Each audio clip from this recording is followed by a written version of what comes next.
Bismillahirrahmanirrahim. Assalamualaikum warahmatullahi wabarakatuh. Al-Fatihah ila hadratin Nabiil Mustafa sallallahu alaihi wasallam wa ala alihi wa azwajihi wa dhurriyyatihi wa sahabatihi ajma'in. Al-Allamah Al-Muhaqqiq Al-Muhaddits As-Sayyid Muhammad bin Alawi Al-Maliki Al-Hasani wa ila al-Imam Al-Habib Abdullah bin Alawi Al-Haddad anna Allah yanfa'una bi'ulumihim wa asrarihim wa nafahatihim fid dini wad dunya wal akhirah. Al-Fatihah. A'udzu billahi minasy syaithanir rajim. Bismillahirrahmanirrahim. Alhamdulillahi rabbil alamin. Ar-Rahmanir Rahim. Maliki yaumiddin. Iyyaka na'budu wa iyyaka nasta'in. Ihdinas siratal mustaqim.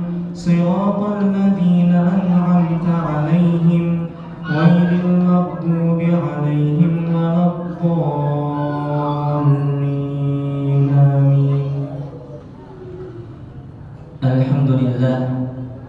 Alhamdulillahi rabbil alamin.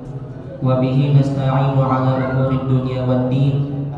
Wassalatu wassalamu ala asyrafil anbiya'i wal mursalin sayyidina wa habibina wa syafi'ina wa qurrati a'yunina Muhammadin wa ala alihi wa sahbihi ajma'in. Hadirin hadirat yang dimuliakan oleh Allah Subhanahu wa taala. Alhamdulillah, segala puji dan syukur kita haturkan kehadirat Allah Subhanahu wa taala, yang karena rahmat dan karunia-Nya kita bisa berkumpul di tempat yang mulia ini dalam rangka beribadah kepada Allah Subhanahu wa taala, sekaligus menuntut ilmu, yang mana keduanya ini, ibadah dan menuntut ilmu ini, adalah merupakan sebuah ibadah yang mulia di sisi Allah Subhanahu wa taala. Maka hendaknya kita bersyukur kepada Allah karena kita masih diberikan kesempatan untuk bisa berjamaah di masjid, untuk bisa mendengarkan kajian ilmu agama. Maka tidak lain harapan kita adalah mudah-mudahan Allah Subhanahu wa taala senantiasa memberikan kita kekuatan untuk istiqamah di jalannya, dan mudah-mudahan Allah Subhanahu wa taala wafatkan kita dalam husnul khatimah. Amin ya rabbal alamin. Salawat serta salam senantiasa tercurah limpahkan kepada junjungan kita Nabi Agung Nabi Muhammad sallallahu alaihi wasallam, dan juga kepada para sahabat, para dzurriyyah, para pengikut beliau yang setia hingga hari kiamat kelak. Mudah-mudahan Allah Subhanahu wa taala izinkan kita kelak berkumpul bersama baginda Rasulullah sallallahu alaihi wasallam. Hadirin hadirat yang dimuliakan oleh Allah Subhanahu wa taala, melanjutkan daripada kitab Khosaisu Al-Ummatil Muhammadiyah, kekhususan umat baginda Rasulullah sallallahu alaihi wasallam, yang mana hal ini masih berkaitan dengan masalah sholat. Beliau As-Sayyid Muhammad bin Alawi Al-Maliki mengatakan, Bismillahirrahmanirrahim. Qala al-musannif rahimahullahu ta'ala wa nafa'ana bihi wa bi'ulumihi wa bi'ulumikum fid dharaini amin. Wa min khasaisis salati anna man tarakaha faqad bari'at minhu dhimmatullahi ta'ala, ila akhiri ma qala radhiyallahu ta'ala anhu wa arda. Wa min khasaisis salati, di antara kekhususan salat, anna man tarakaha faqad bari'at minhu zimmatullahi ta'ala. Sesungguhnya barang siapa yang meninggalkan sholat, artinya meninggalkan sholat dalam keadaan sengaja, sudah tahu masuk waktu, dia undur-undur terus sampai keluar waktunya sholat, dan dia tahu dia belum sholat, faqad bari'at minhu zimmatullahi ta'ala, maka sungguh saat itu terlepaslah dia dari jaminan Allah Subhanahu wa ta'ala. Artinya Allah tidak memberikan jaminannya, Allah tidak memberikan perhatiannya. Ketika dia diberikan musibah oleh Allah, dia minta tolong kepada Allah, Allah tidak peduli. Pokok dia mengalami kesusahan, Allah tidak perhatian. Kenapa? Karena dia meninggalkan sholat dengan sengaja. Maka perlu diperhatikan daripada sholat kita. Jangan sampai hidup kita ini kita tinggalkan sholat. Jangan sampai. Karena siapa lagi kalau bukan pertolongan Allah Subhanahu wa ta'ala yang kita butuhkan. An Abi Darda'i radhiyallahu ta'ala anhu, dari sahabat Abu Darda radhiyallahu ta'ala anhu.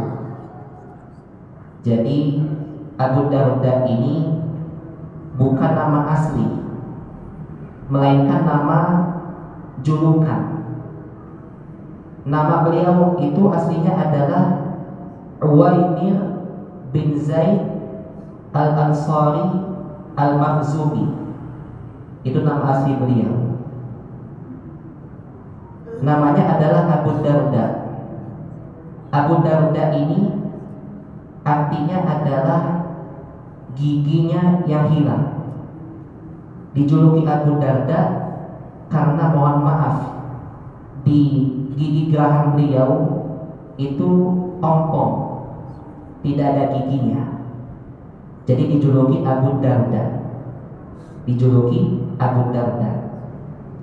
Dan Abu Darda ini adalah seorang ulama besar, dikatakan hakimu hadhil ummah, ulama yang ahli hikmah di umat baginda Rasulullah SAW.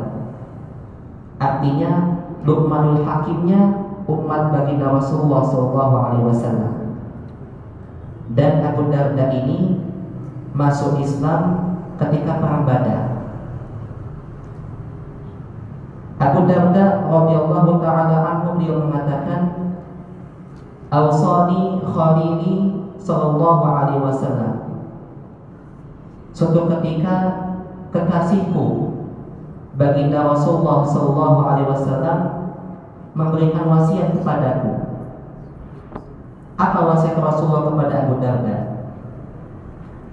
Yang pertama, alla tusyrik billahi syai'an wa in qutti'ta wa in hurriqta.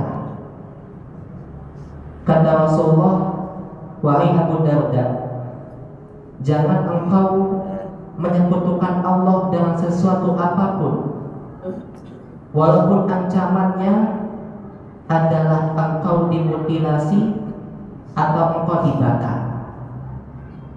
Jadi pesan Rasulullah, janganlah engkau menyekutukan Allah, walaupun ketika engkau tidak melakukan kesyirikan, ancamannya adalah engkau dimutilasi atau engkau dibakar hidup-hidup. Apa itu syirik? Syirik itu adalah ibadatu ghairillah, beribadah kepada selain Allah. Jelas, ibadah kepada berhala, ibadah kepada matahari, itu ibadah selain Allah. Atau menyamakan kedudukan selain Allah dengan kedudukannya Allah. Artinya kita yakin selain Allah itu ada kekuatan yang sama dengan Allah. Contohnya apa? Contohnya seperti jimat. Jimat itu kita nggak menyembah jimat, tapi kita percaya bahwa jimat itu ada kekuatan yang sama dengan kekuatan Allah, maka itu masuk syirik. Kenapa Rasulullah SAW memerintahkan Abu Darda untuk tidak melakukan kesyirikan, walaupun ancamannya adalah dibakar atau dimutilasi? Karena dosa syirik ini adalah dosa yang sangat besar. Setidaknya ada 3 akibat yang dilakukan, atau 3 akibat apabila seseorang melakukan kesyirikan kepada Allah Subhanahu wa Ta'ala. Yang pertama adalah syirik itu adalah merupakan kezaliman yang sangat besar. Kezaliman itu bertingkat-tingkat. Kezaliman yang paling tinggi itu adalah perbuatan syirik, menyekutukan Allah. Makanya kata Luqman kepada anaknya, "Ya bunayya la tusyrik billah." Wahai anakku, janganlah engkau menyekutukan Allah. Inna syirka la dzulmun 'adzim. Sesungguhnya syirik itu adalah kezaliman yang sangat besar. Kezaliman yang sangat besar. Kemudian yang kedua, syirik itu akan mengharamkan pelakunya masuk ke dalam surga jika dia tidak taubat ketika meninggal dunia. Makanya orang yang dia berbuat syirik kemudian meninggal dunia belum taubat, maka diharamkan masuk surga. Kalau orang yang dia berbuat maksiat, banyak melakukan maksiat, tapi tidak pernah melakukan kesyirikan, itu masih ada harapan dia masuk surga. Entah diampuni oleh Allah atau masuk ke neraka dulu baru masuk ke dalam surga, kalau dia tidak melakukan kesyirikan. Tapi kalau melakukan kesyirikan, maka dia masuk neraka selama-lamanya, tidak ada harapan masuk surga. Itu yang kedua. Yang ketiga adalah dosa syirik itu akan menghapus segala amal kebaikan kita. Sebanyak apapun amal kebaikan kita, kalau kita melakukan kesyirikan, dihapus oleh Allah Subhanahu wa Ta'ala. Itulah 3 akibat kenapa Rasulullah berpesan kepada Abu Darda, jauhi dosa syirik. Walaupun ancamannya adalah engkau dimutilasi, engkau dibakar. Maka di dalam Al-Quran, bagaimana Allah itu mengabadikan doa Nabi Ibrahim alaihissalam supaya terhindar dari dosa syirik. Nabi Ibrahim ini seorang nabi, seorang rasul, dan kita yakin Nabi Ibrahim tidak pernah melakukan kesalahan, apalagi melakukan syirik. Tapi Nabi Ibrahim alaihissalam minta kepada Allah supaya terhindar dari dosa syirik, saking takutnya dengan dosa syirik. Apa firman Allah Subhanahu wa Ta'ala mengenai doa Nabi Ibrahim alaihissalam? Wa idz qala Ibrahimu Rabbi ja'al hadzal balada amina wajnubni wa baniya an na'budal asnam. Allah katakan ketika Nabi Ibrahim alaihissalam berdoa kepada Allah, Rabbi ja'al hadzal balada amina. Wahai Tuhanku, jadikan kota Mekah ini adalah kota yang aman. Wajnubni wa baniya an na'budal asnam. Dan jauhilah aku dan anak keturunanku dari menyembah berhala. Doa Nabi Ibrahim alaihissalam. Padahal Nabi Ibrahim itu sudah menghancurkan patung-patung berhala, tapi beliau masih takut dengan dosa syirik. Bagaimana dengan kita? Kita ini bukan nabi, bukan rasul, mencari berhala nggak mencari berhala, harusnya lebih takut daripada dosa syirik. Makanya selalu minta kepada Allah agar terhindar dari dosa syirik. Kemudian yang kedua adalah wala tatruk salatan maktubatan muta'ammidan. Faman tarakaha muta'ammidan faqad bari'at minhu ad-dhimmah. Wahai Abu Darda, jangan tinggalkan sholat 5 waktu dengan sengaja. Faman tarakaha muta'ammidan faqad bari'at minhu ad-dhimmah. Barang siapa yang meninggalkan sholat dengan sengaja, maka lepaslah jaminan Allah Subhanahu wa ta'ala. Kenapa meninggalkan sholat dengan sengaja ini dilepas jaminan dari Allah? Karena meninggalkan sholat itu sama dengan merobohkan tiang-tiang agama. Dan semua amalan yang kita lakukan tanpa didasari dengan sholat akan ditolak oleh Allah Subhanahu wa ta'ala. Mau sholat 1000 rakaat, mau haji berkali-kali, mau sedekah miliaran, tapi nggak sholat, ditolak oleh Allah. Kenapa? Tiangnya kita robohkan. Bagaimana amal itu bisa diterima oleh Allah Subhanahu wa ta'ala? Bahkan ada sebagian ulama yang berpendapat bahwa meninggalkan sholat dengan sengaja itu pelakunya bisa dikatakan keluar dari Islam. Wa'iyadu billah min dzalik. Suatu ketika baginda Rasulullah SAW bermimpi ada seseorang yang sedang tidur dan satu orang lagi berdiri. Satu orang ini membawa batu yang besar, kemudian naik ke atas dan batu itu dilemparkan ke kepalanya orang yang tidur tadi dan pecah. Batu itu kelinding lagi. Ketika kepalanya pecah, sempurna lagi. Kemudian diambil batu itu, dilempar lagi batunya, pecah lagi kepalanya. Terus demikian. Kemudian Rasulullah melihat hal itu bertanya dengan malaikat, wahai malaikat, siapakah orang itu? Kemudian kata malaikat, orang itu adalah dia mempelajari Al-Quran, dia belajar Al-Quran, dia hafal Al-Quran, dia ahli Quran, tapi dia tidak mengamalkan Al-Quran. Dan dia adalah orang yang senantiasa tertidur tatkala azan berkumandang. Na'udzubillah min dzalik.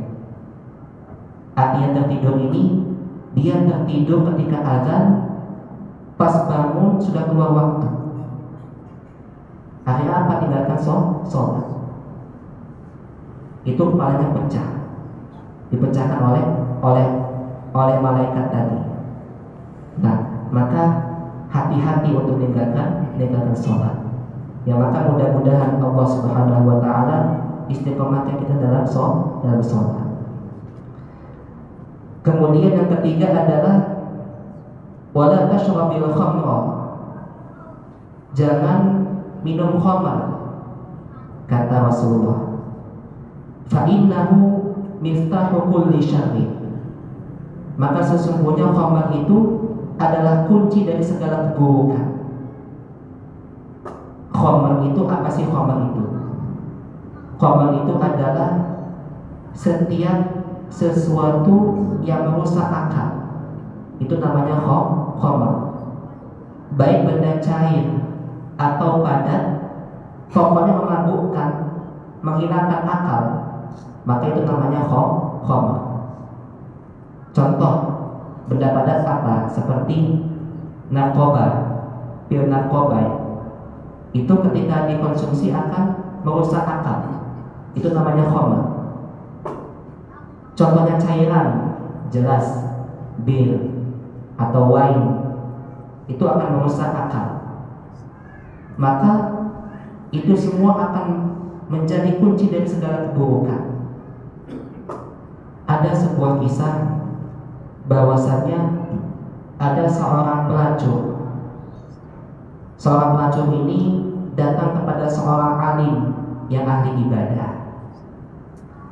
Pelacur ini ingin berkonsultasi dengan seorang alim ini. Datanglah pelacur ini pada alim tadi.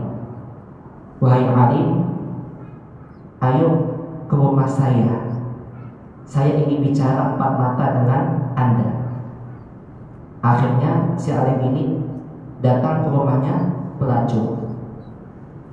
Pas datang ke rumahnya, masuk kamar pelacur, sama pelacur itu dikunci kamarnya, nggak bisa keluar.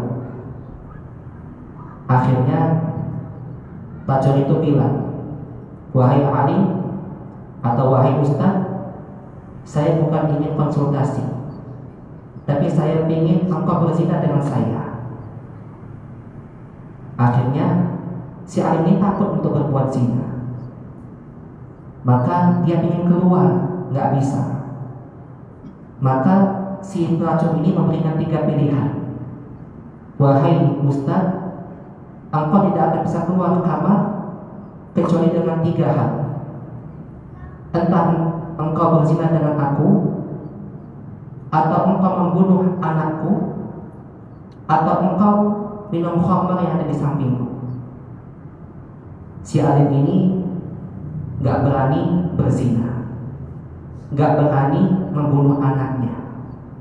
Akhirnya dia pilih dosa yang paling ringan. Apa? Minum khamr. Ya sudahlah, saya pilih minum khamr, kata si alim ini. Dikasihlah khamr. Pas minum khamr, ngefly. Wahai ibu, saya tambah lagi, minta tambah khamrnya. Diminum lebih khamrnya, tambah rusak akalnya. Tambah rusak akalnya akhirnya apa? Berzina dengan ibu tadi, membunuh anaknya. Ya. Jadi minum khamr, membunuh juga, berzina juga. Makanya kata Rasulullah, ijtanibul khamra fa innahu ummul khaba'ith. Jauhilah khamr, maka sesungguhnya khamr itu adalah induk dari segala keburukan. Ini baru membunuh, berzina, belum dosa-dosa yang lainnya. Nah, maka itu pesan Rasulullah SAW.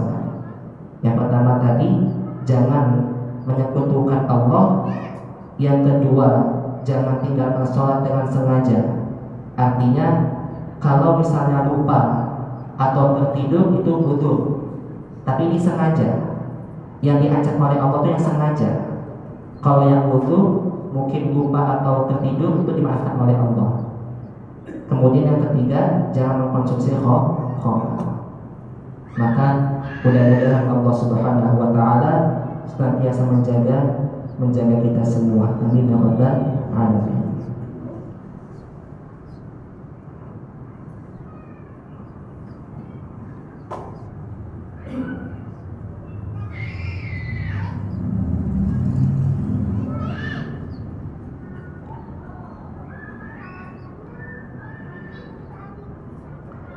Bismillahirrahmanirrahim.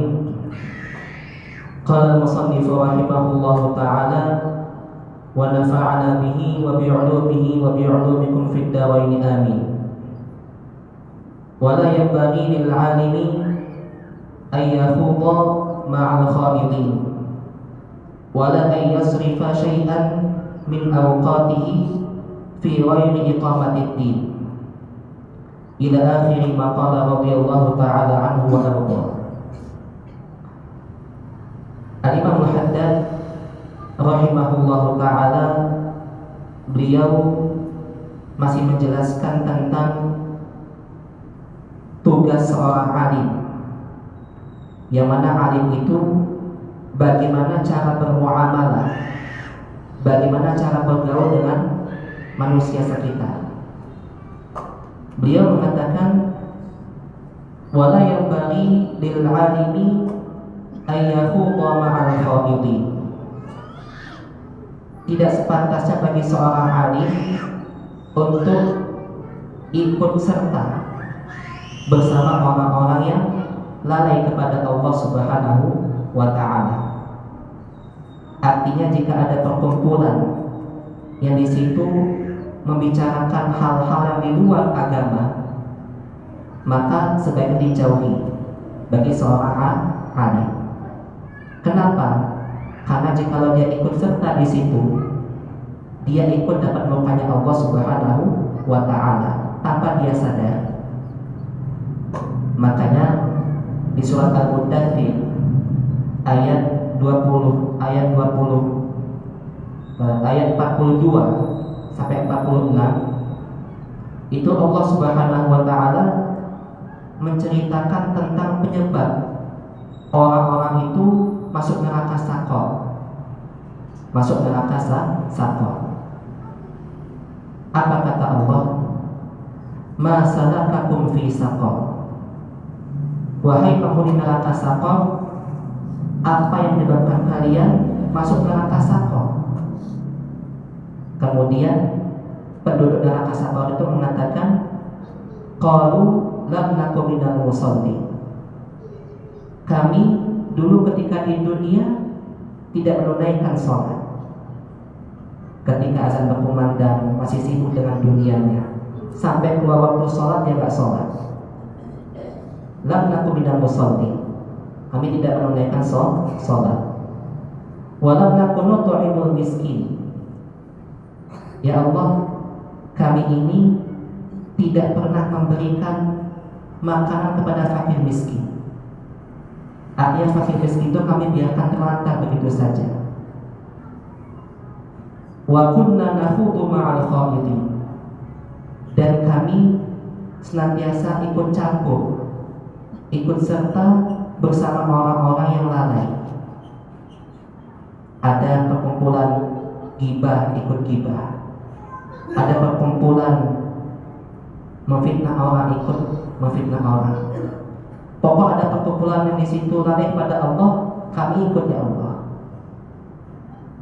Wa kunna nukadzibu biyaumiddin. Dan kami enggak percaya dengan hari kebangkitan. Hatta atanal yaqin. Sampai kematian datang pada kami. Itu Allah menjelaskan tentang penyebab orang-orang itu masuk neraka Saqar. Wala ayasrifa syai'an min awqatihi fi ghairi iqamatid din. Dan hendaklah seorang alim itu tidak menggunakan satu waktunya untuk hal-hal di luar menegakkan agama Allah Subhanahu wa ta'ala. Jadi seorang alim itu tidak menggunakan waktunya untuk hal yang sia-sia. Dia gunakan waktunya itu untuk ibadah. Dia gunakan waktunya itu untuk berdakwah. Dia gunakan waktunya itu untuk mendekatkan diri pada Allah Subhanahu wa ta'ala.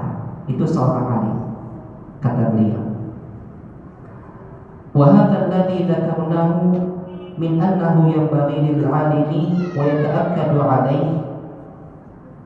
Dan apa yang telah kami sebutkan sepantasnya bagi seorang alim dan menjadi kuat ketentuan ini bagi seorang alim, ayyaj'ala mujalasatahu wa mukhalatatahu ma'a 'ammatil muslimina ma'muratan wa mustaqiqatan bi ta'limihim wa tanbihihim wa tadhkirihim. Hendaklah seorang alim itu menjadikan majelisnya, menjadikan pergaulannya bersama manusia itu diisi dengan nasihat, diisi dengan ilmu, diisi dengan dakwah. Maka alangkah buruknya kalau seorang alim itu ikut ke dalam majelis yang di situ membicarakan perkara-perkara yang melalaikan dari Allah Subhanahu wa ta'ala.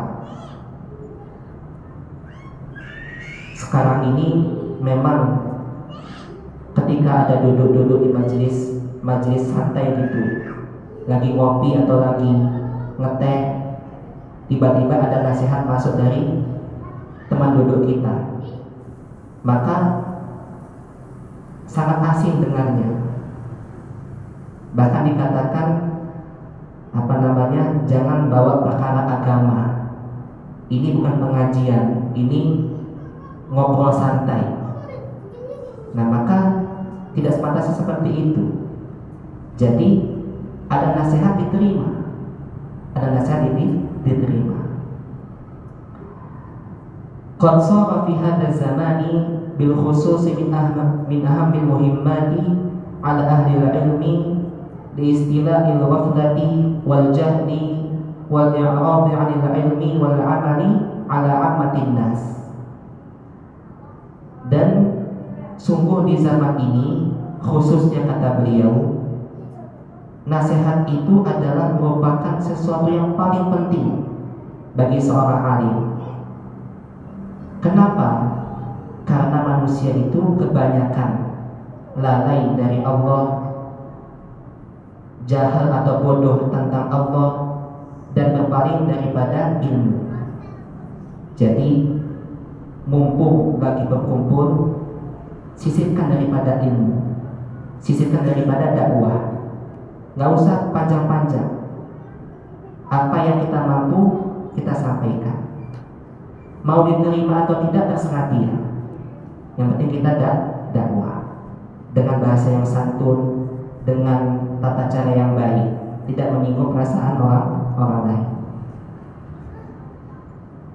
Fa in sa'adahum ahlul ilmi ala dzalika bisukuti 'ala ta'limi wat tadhkiri ghalabal fasadu wa 'ammal dharar. Kenapa orang alim itu harus mensisipkan nasihat ketika berkumpul bersama manusia? Karena seorang alim itu jika dia diam ketika berkumpul itu, maka akan merata itu kerusakan manusia dan akan menyeluruh itu kesesatan manusia.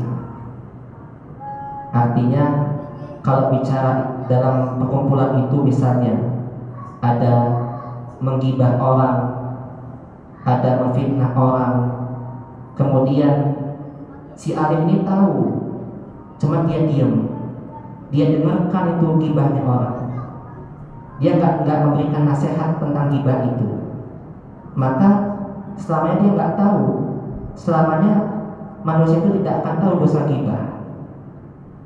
Selamanya manusia tidak tahu dosa gibah.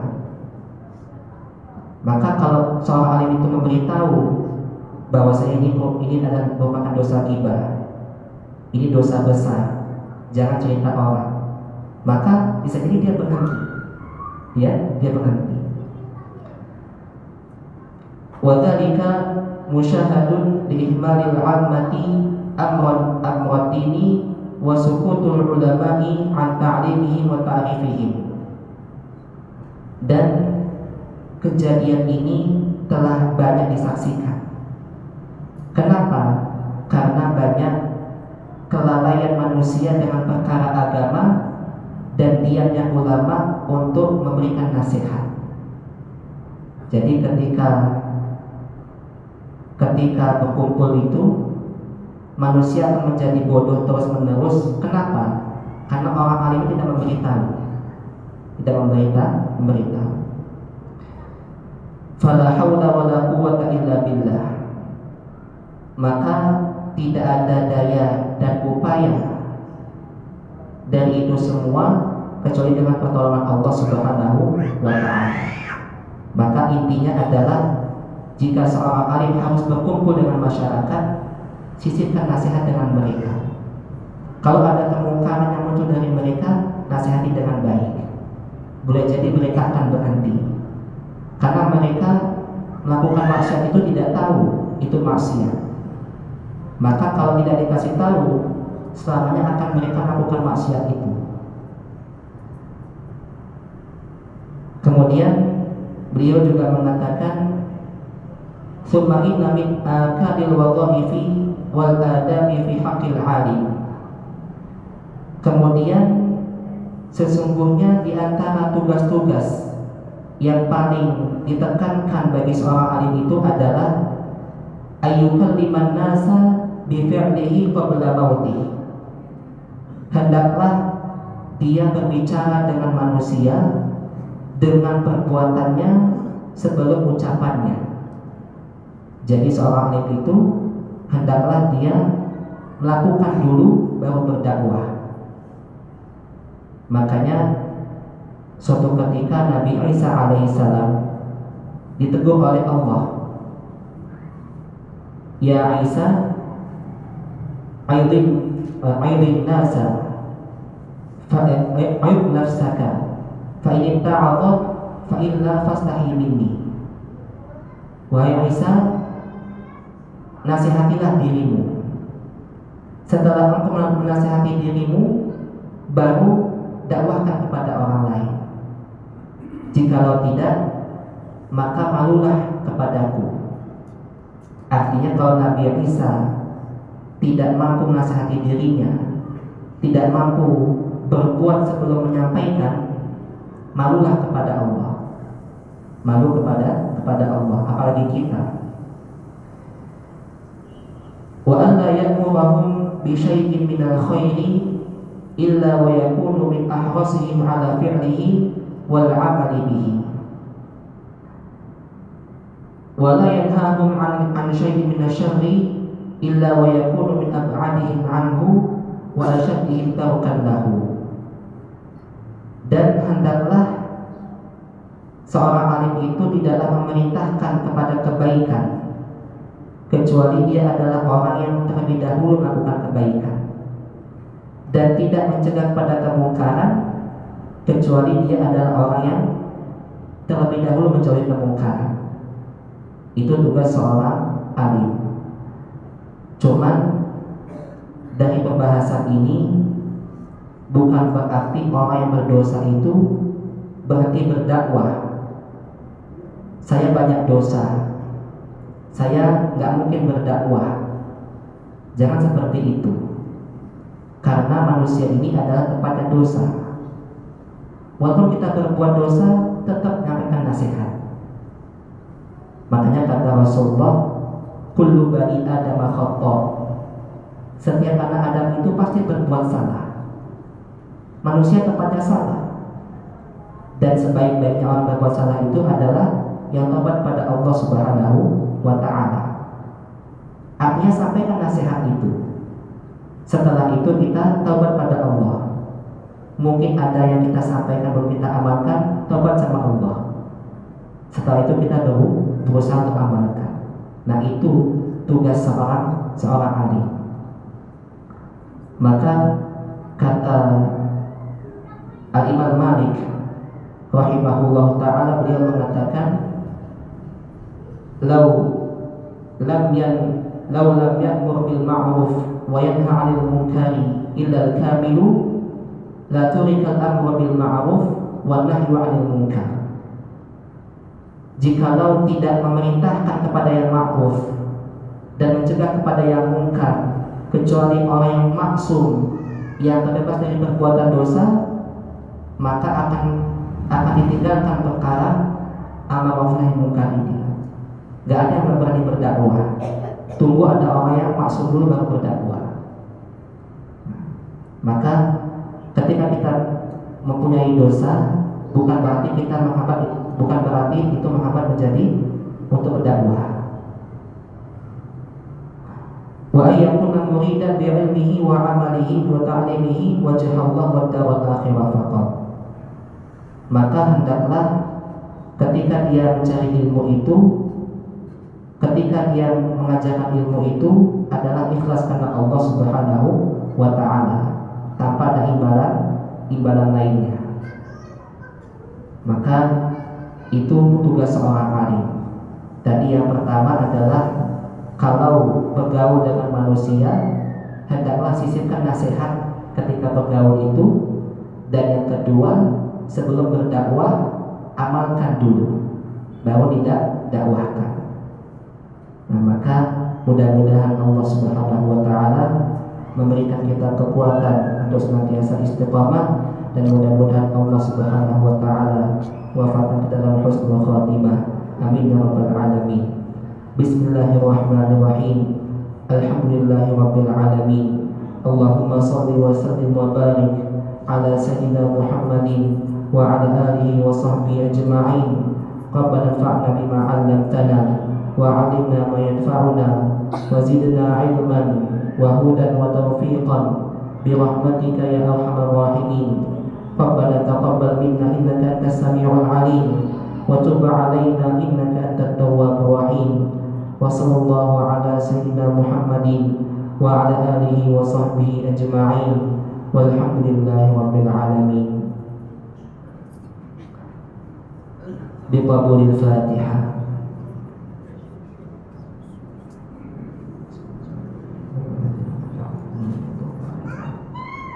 Assalamualaikum warahmatullahi wabarakatuh.